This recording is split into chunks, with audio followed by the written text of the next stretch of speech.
Very good morning students. बच्चों, मैं अपने प्रीवियस लेक्चर में आपको इतिहास पार्ट 1 यूरोपियनों का भारत में आगमन चैप्टर का रिवीजन करा रही हूँ, जो कि आपके यूनिट सेकंड टेस्ट का सिलेबस है।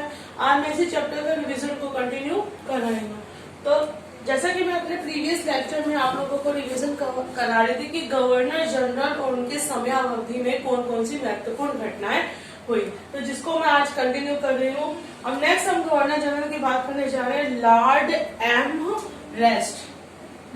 एमरेस्ट, जिनका समयावधि थी 1824 से 26। तो इनके टाइम पीरियड में क्या क्या घटनाएं हुई थी बच्चों? 1824 में हमारा क्या हुआ था? प्रथम बर्मा का युद्ध हुआ। 1826 में भरतपुर का अधिग्रहण हुआ और इनके टाइम पीरियड में ये सब हमारी घटनाएं हुई थी। उसके बाद हमारे नेक्स्ट आते हैं governor general Lord William Bentinck, जिनकी समयावधि थी 1828 से 35 एडी तक की। तो इनके टाइम पीरियड में कौन कौन से सुधार हुए या घटनाएं हुई? तो सबसे पहला हुआ था कि बच्चों सती तथा अन्य क्रूर रीतियों का 1829 में उन्मूलन। तो लॉर्ड विलियम बेंटिक ने सती प्रथा का विरोध किया था। सती प्रथा में क्या होता था बच्चों की पहले के टाइम की जो महिलाएं होती थी वो अपने पति की चिता के साथ क्या हो जाती थी? आग में बैठकर सती हो जाती थी। तो लॉर्ड विलियम बेंटिक ने क्या किया था? सती प्रथा तथा अन्य क्रूर रीतियों का 1829 में उन्मूलन किया था। 1830 में इन्होंने थुंगी का अवरोध किया। 1833 का चार्टर एक्ट पारित किया गया और 1835 में क्या हुआ था? पृथकीकरण किया गया।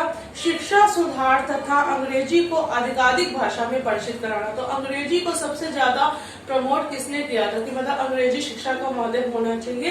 किसने इसका प्रोत्साहन दिया था? लॉर्ड विलियम बेंटिक ने। और सती प्रथा का विरोध किसने किया था? लॉर्ड विलियम बेंटिक ने। नेक्स्ट हम बात करने जा रहे हैं गवर्नर जनरल की लॉर्ड मेटाकाल्फ, जिनका टाइम पीरियड था 1835 से 1836 एडी का। इनके टाइम पीरियड में कौन कौन से सुधार हुए थे? भारत की प्रेस से नए कानून के द्वारा प्रतिबंधों को हटाया गया। जो भारत की प्रेस थी उसमें नए कानून लगाकर वो जितने भी प्रेस के रिस्ट्रिक्शंस थे, प्रेस के जितने भी प्रतिबंध थे, उन सबको हटा दिया गया। नेक्स्ट हम गवर्नर जनरल की बात करने जा रहे हैं लॉर्ड ऑकलैंड, जिनका टाइम पीरियड था 1836 से 42 एडी का। इनके टाइम पीरियड में क्या क्या से सुधार हुए थे? 1838-42 का क्या हुआ था बच्चों? प्रथम अफगान का युद्ध हुआ था। तो ये कब हुआ था? 1838 और 42 में प्रथम अफगान युद्ध हुआ। 1842 में रणजीत सिंह की मृत्यु हुई। तो मुगलों के विरुद्ध युद्ध करने वाले जो बहादुर कौन थे? रणजीत सिंह थे। इनकी मृत्यु के पश्चात क्या हो गया था? सिखों की शक्ति क्या हो गई थी? क्षीण हो गई थी। नेक्स्ट हमारे गवर्नर जनरल हैं लॉर्ड एलन ब्राथ, जिनका टाइम पीरियड है 1842 से 44 एडी के बीच का। और इनके टाइम पीरियड में क्या क्या महत्वपूर्ण घटनाएं हुई थी? 1843 में क्या हुआ था? सिंध का संयोजन हुआ। 1843 का ग्वालियर का युद्ध हुआ। तो इनके टाइम पीरियड में ये दो महत्वपूर्ण घटनाएं हुई थी। नेक्स्ट हमारे आते हैं लॉर्ड हार्डिंग, जिनका टाइम पीरियड है 1844 से 48 एडी के बीच का। इनके टाइम पीरियड में कौन कौन से सुधार हुए थे? 1845-46 में प्रथम एंग्लो सिख युद्ध हुआ। तो क्या हुआ था इनके टाइम पीरियड में? प्रथम एंग्लो सिख युद्ध हुआ। 1846 में क्या हुआ था? लाहौर की संधि हुई और महिलाओं के शोषण का उन्मूलन करके समाज का सुधारीकरण किया गया। नेक्स्ट हमारे आते हैं लॉर्ड डलहौजी। लॉर्ड डलहौजी का टाइम पीरियड है 1848 से 1856। इनके टाइम पीरियड में किस चीज को प्रोत्साहन दिया गया? विधवा पुनर्विवाह का आरंभ किया गया। तो विधवा पुनर्विवाह को प्रोत्साहन किसने दिया? ईश्वर चंद्र विद्यासागर के प्रयासों के कारण विधवा पुनर्विवाह का आरंभ किया गया। 1856 में विधवा पुनर्विवाह अधिनियम पारित किया गया। लोक निर्माण विभाग का आरंभ किया गया। तो बच्चों ये सब हमारे गवर्नर जनरल थे। कौन कौन से गवर्नर जनरल थे? हमारे Warren Hastings, lord Cornwallis, lord Wellesley, sir John Shore, sir George Barlow, lord Minto, lord Hastings, lord Amherst, lord William Bentinck, lord Metcalfe, lord Auckland, lord Ellenborough, lord Hardinge और lord Dalhousie.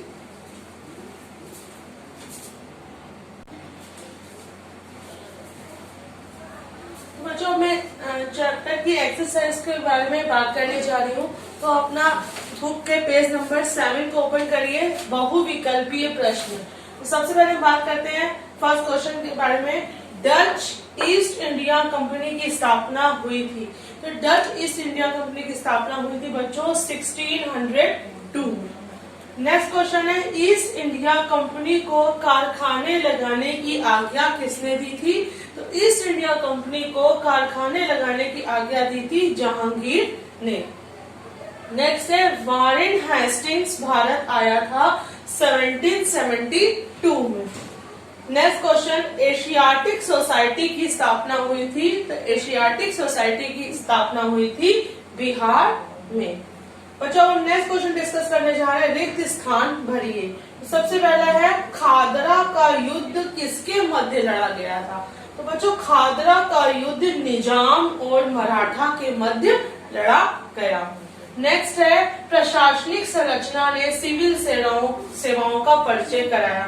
तो किसने प्रशासनिक संरचना में civil सेवाओं का परिचय कराया? लॉर्ड कॉर्नवालिस की प्रशासनिक संरचना ने सिविल सेवाओं का परिचय कराया। रैयतवाड़ी व्यवस्था की स्थापना किसने की थी? तो बच्चों रैयतवाड़ी व्यवस्था की स्थापना थॉमस मुनरो ने की थी। नेक्स्ट हम बात करते हैं, लोक निर्माण विभाग का आरंभ किसने किया? तो लोक निर्माण विभाग का आरंभ किया था लॉर्ड डलहौजी ने। अब हम नेक्स्ट क्वेश्चन को डिस्कस करने जा रहे हैं, मिलान कीजिए। तो मिलान कीजिए में बच्चों सबसे पहला हमारा आता है अधिग्रहण की नीति। तो बच्चों अधिग्रहण की नीति किसने की थी? अधिग्रहण की नीति लॉर्ड डलहौजी ने की थी। 1773 का रेगुलेटिंग एक्ट किसने किया था? वारेन हास्टिंग्स ने। और थर्ड स्थायी बंदोबस्त किसने स्टार्ट किया था? लॉर्ड कॉर्नवालिस ने। और नेक्स्ट हमारा आता है भरतपुर का अधिग्रहण। तो भरतपुर का अधिग्रहण किसने किया था बच्चों? लॉर्ड एम हर्स्ट ने। अब हम इस क्वेश्चन चैप्टर के वेरी शॉर्ट क्वेश्चंस को डिस्कस करने जा रहे हैं। सबसे पहला क्वेश्चन है बच्चों आपका नोटबुक में लिखिए, 4 स्थानों के नाम लिखिए जहां डचों ने अपने कारखाने स्थापित किए। 4 स्थानों के नाम लिखिए जहां डचों ने अपने कारखाने स्थापित किए।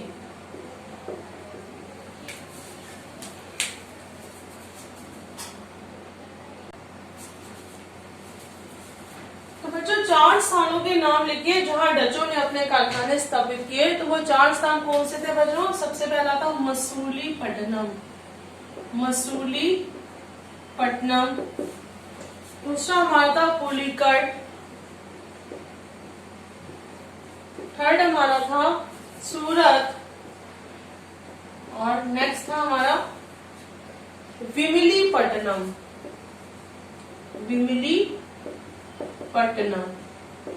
तो ये ऐसे वो 4 स्थान थे जहां डचों ने क्या किया था? अपने कारखाने स्थापित किए थे। मसूलीपट्टनम, पुलिकट, सूरत और विमिलीपट्टनम। नेक्स्ट हम बात करने जा रहे हैं क्वेश्चन की, 1784 में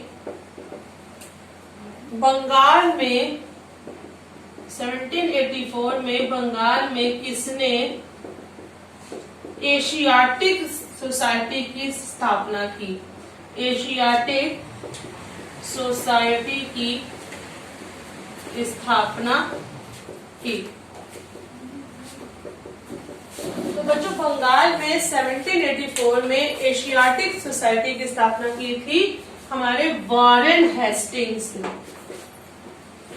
वारेन हेस्टिंग्स ने क्या की थी? एशियाटिक सोसाइटी की स्थापना की थी। नेक्स्ट क्वेश्चन हम डिस्कस करने जा रहे हैं। नेक्स्ट क्वेश्चन है हमारा, सहायक संधि नीति का परिचय किसने दिया? सहायक संधि नीति का परिचय किसने दिया? तो बच्चों सहायक संधि नीति का जो परिचय था वो हमारा दिया था लॉर्ड वेलेजली ने। लॉर्ड वेलेजली ने हमारा दिया था सहायक संधि नीति का परिचय दिया था। नेक्स्ट हमारा आता है फ्रेंच का भारत में पहला कारखाना कहाँ स्थापित किया गया?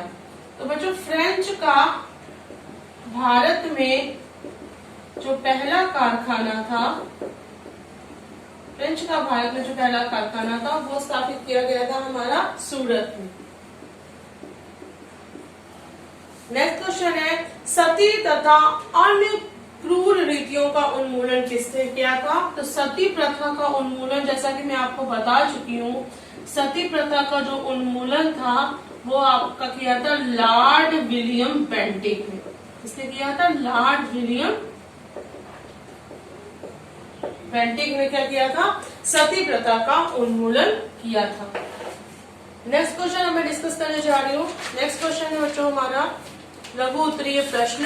लघु उत्तरीय प्रश्न में सबसे पहला जो हमारा क्वेश्चन है लॉर्ड वेलेजली के समय में हुई महत्वपूर्ण घटनाएं कौन सी थी? तो जो हमारे गवर्नर जनरल थे लॉर्ड वेलेजली, लॉर्ड वेलेजली के समय में ऐसी कौन सी महत्वपूर्ण घटनाएं हुई थी? सबसे पहले क्या घटना हुई थी बच्चों? सहायक संधि का परिचय दिया था। इन्होंने क्या किया था? सहायक संधि का परिचय दिया। नेक्स्ट घटना हुई थी बच्चों फोर्ट विलियम कॉलेज की स्थापना की थी। इन्होंने क्या किया था? फोर्ट विलियम कॉलेज की स्थापना की थी। नेक्स्ट महत्वपूर्ण घटना हुई थी इसी समय टीपू सुल्तान आंग्ल मैसूर युद्ध में 1799 ईस्वी में मारा गया था। तो ये सब महत्वपूर्ण घटनाएं किसके टाइम पीरियड में हुई थी? लॉर्ड वेलेजली के टाइम पीरियड में हुई थी। नेक्स्ट हम बात करने जा रहे हैं लॉर्ड विलियम बेंटिक के समय में हुई महत्वपूर्ण घटनाएं बताइए। लॉर्ड विलियम बेंटिक के समय कौन सी महत्वपूर्ण घटनाएं हुई थी? तो सबसे पहला तो हुआ था कि 1803 में ये मद्रास का गवर्नर था। इसी समय 1806 में माथे पर जातीय चिन्ह न लगाने तथा कानों में बालियां न पहनने देने पर वेल्लोर के सैनिकों ने विद्रोह कर दिया था। तो उसमें क्या हुआ था? वेल्लोर के सैनिकों का विद्रोह हुआ था। वेल्लोर का सैन्य विद्रोह। तो इसका रीजन क्या था वेल्लोर के सैन्य विद्रोह का? ये मद्रास का गवर्नर था। तो इसी समय 1806 में माथे पर जातीय चिन्ह न होने की वजह से और कानों में बालियां न पहनने की वजह से क्या हो गया था? वेल्लोर के सैनिकों ने विद्रोह कर दिया था। 1833 में चार्टर एक्ट द्वारा बंगाल के गवर्नर जनरल को भारत का गवर्नर जनरल बना दिया गया। सती प्रथा का अंत। तो विलियम बेंटिक ने क्या किया था बच्चों? सती प्रथा का अंत किया था। नेक्स्ट कलकत्ता मेडिकल कॉलेज की स्थापना। तो इन्हीं के टाइम पीरियड में क्या हुआ था? कलकत्ता मेडिकल कॉलेज की स्थापना हुई। तो ये महत्वपूर्ण घटनाएं किनके टाइम पीरियड में हुई थी? लॉर्ड विलियम बेंटिक के टाइम पीरियड में हुई थी। अब हम नेक्स्ट क्वेश्चन की बात करने जा रहे हैं। नेक्स्ट क्वेश्चन है हमारा लॉर्ड कैनिंग के समय में हुई महत्वपूर्ण घटनाओं को बताइए। लॉर्ड कैनिंग के समय कौन सी महत्वपूर्ण घटनाएं हुई थी? सबसे पहला था कि भारत में कंपनी द्वारा नियुक्त अंतिम गवर्नर जनरल तथा प्रथम वायसराय था। तो जो लॉर्ड कैनिंग थे ये हमारे क्या थे? प्रथम वायसराय थे। प्रथम वायसराय थे। नेक्स्ट सबसे महत्वपूर्ण घटनाओं में 1857 का ऐतिहासिक विद्रोह। तो इन्हीं के टाइम पीरियड में 1857 की क्रांति हुई थी जो कि हमारे इतिहास में महत्वपूर्ण स्थान रखती है। 1857 का जो विद्रोह हुआ था वो किसके टाइम पीरियड में हुआ था? लॉर्ड कैनिंग के टाइम पीरियड में हुआ था। तो अब हम बात करने जा रहे हैं बच्चों उन घटनाओं का दीर्घ उत्तरीय प्रश्न है, उन घटनाओं का विस्तार पूर्वक वर्णन कीजिए जो लॉर्ड डलहौजी के टाइम पे हुई थी। लॉर्ड डलहौजी के शासनकाल में या टाइम पीरियड में कौन सी घटनाएं हुई थी। तो सबसे पहले क्या होता, द्वितीय आंग्ल सिख युद्ध। द्वितीय आंग्ल सिख युद्ध हुआ। द्वितीय आंग्ल सिख युद्ध हुआ। पंजाब का ब्रिटिश शासन में विलय हुआ। जगत प्रसिद्ध सिख राज्य का प्रसिद्ध हीरा जो कोहनूर था, महारानी विक्टोरिया को भेज दिया गया। द्वितीय आंग्ल बर्मा युद्ध के दौरान 3 युद्ध लड़े गए। व्यक्तिगत सिद्धांत के कारण अधिक याद किया जाता है, मतलब व्यक्तिगत सिद्धांत के कारण इसका टाइम पीरियड बहुत याद किया जाता है। इस नीति के तहत अंग्रेजी साम्राज्य में विलय किए गए राज्य थे, मतलब कुछ राज्यों का अंग्रेजी साम्राज्य में विलय कर दिया गया। व्यक्तिगत सिद्धांत के अंतर्गत ये राज्य थे सतारा, जेतपुर, संभलपुर, उदयपुर, झांसी तथा नागपुर। तो बच्चों आई होप जो मैंने आज आप लोगों को रिवीजन कराया आपको समझ आ गया होगा। तो so that's all for today. I will continue my revision in my next video.